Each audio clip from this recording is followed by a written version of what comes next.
What happens at Chick-fil-A stays at Chick-fil-A. What are French fries really made of? Is the food we're eating actually real food? Today, we will be exploring the effects of Chick-fil-A fries on the human body.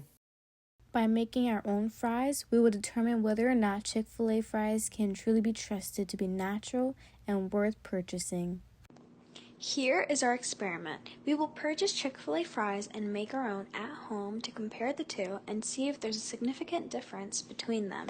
Chick-fil-A is known as a major fast food restaurant within the United States, having about 3,000 locations located across 48 states.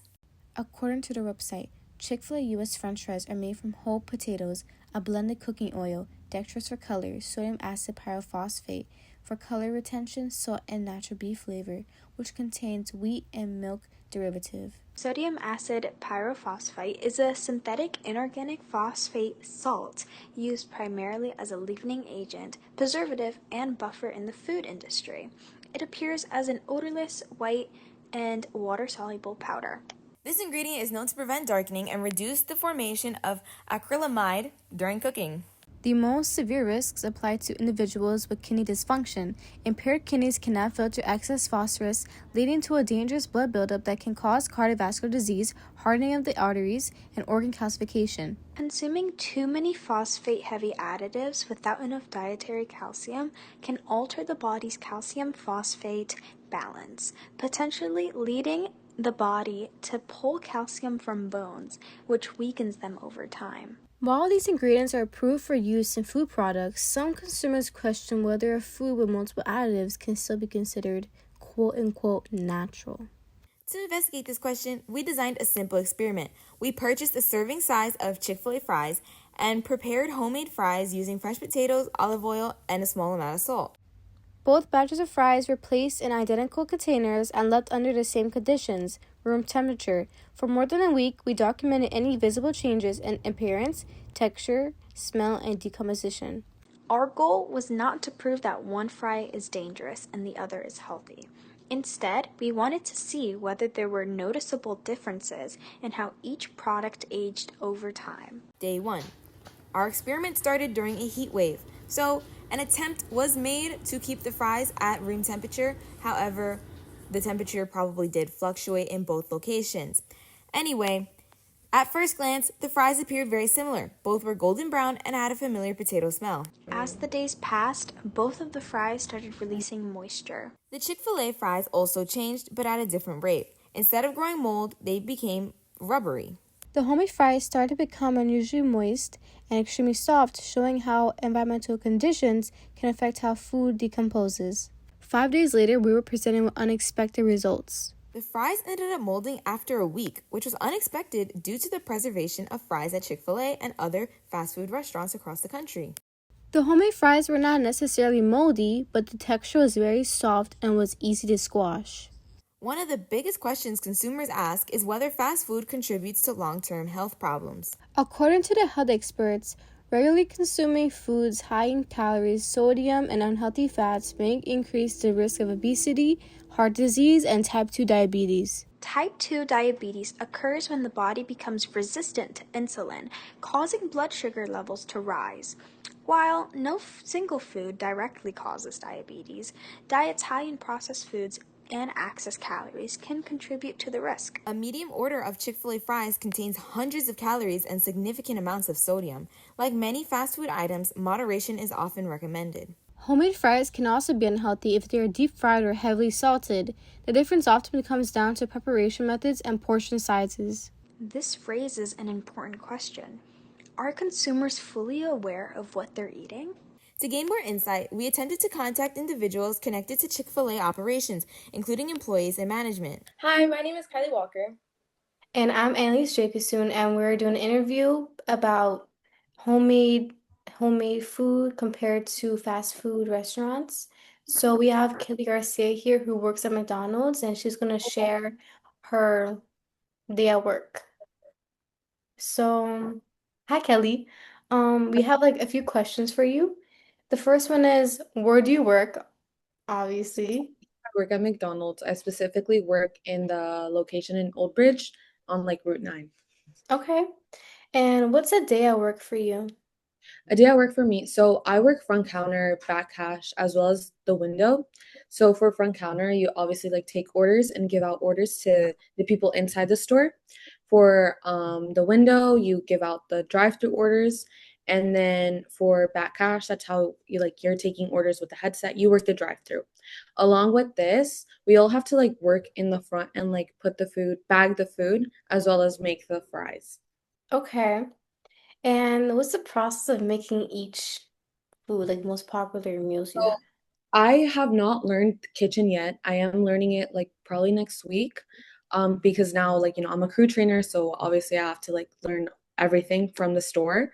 But what I do know is how we make our cookies, pies, as well as our hash browns and fries. So for this, we kind of get like a lot of stock of frozen potatoes, well, like in the fry form, frozen hash browns, frozen pies, as well as the cookies. And then we truly just put them like the pies and the cookies, we put those in the oven for like 2 6 minutes. And then for the fries and the hash browns, those there's like this kind of like fridge where you can put a basket in and then like it drops into the basket. And then you put it in the fryer, the fryer vats, and then it takes about 2 minutes to make them. We do have like a cleaning process because we don't want the oil to contaminate, where we like just skim the oil and then like we always like reset it. That way our oils continues to stay fresh.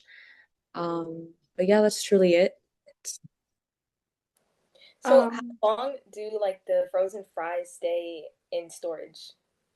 Um, Honestly, we get new shipment each week. I feel like we get around probably maybe like 50 boxes. Each of those boxes have like 5 bags in it. Um, and Yeah, I mean, it lasts a week. We get new shipment each week. The fridge, like obviously, like we have a lot of customers that come in, so we're always like refilling it and like getting more boxes and using more fries.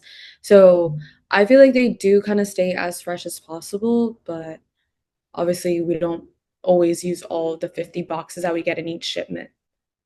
oh, so like it's like how we make fries. Like we just buy them in the store and we just put them in the oven. There's no difference.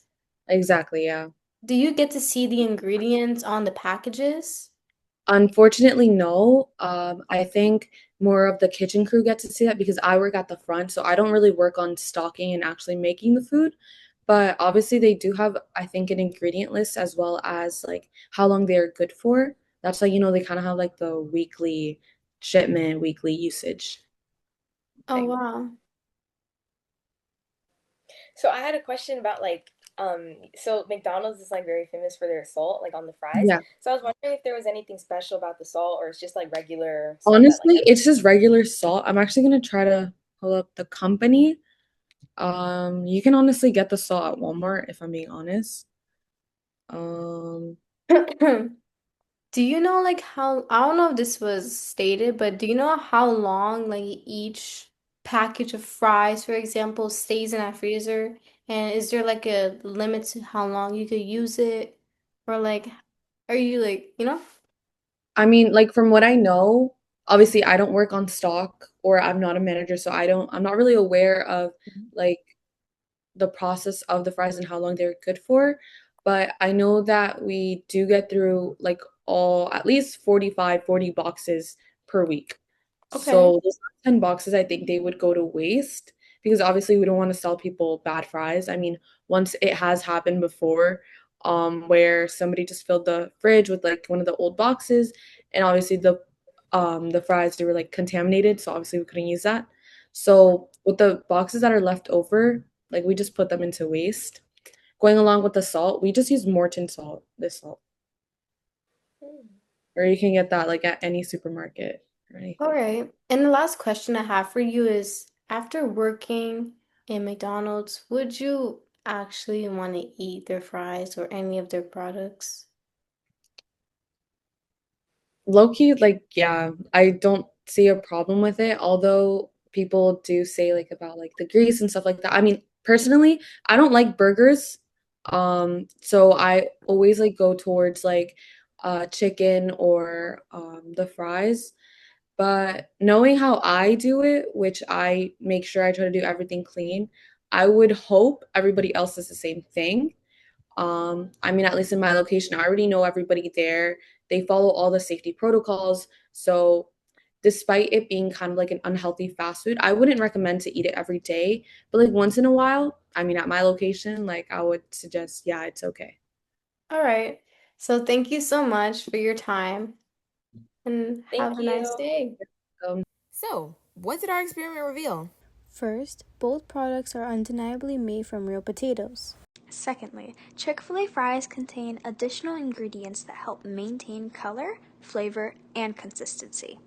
Third, the aging process was different between the two samples, although environmental factors likely influenced the results, as stated before. Most importantly, our investigation demonstrated how little many consumers know about the foods they eat every day. Fast food is often chosen because it is affordable, convenient, and accessible. Yet, understanding ingredient lists and nutritional information allows consumers to make more informed decisions. Whether someone chooses Chick-fil-A fries or homemade fries ultimately depends on the priorities, convenience, cost, taste, nutrition, or a combination of all four. The purpose of this documentary was not to tell people what they should eat. Instead, it was to encourage questions. What ingredients are in our food? Why are they there? And how much do we really know about the products we consume every day?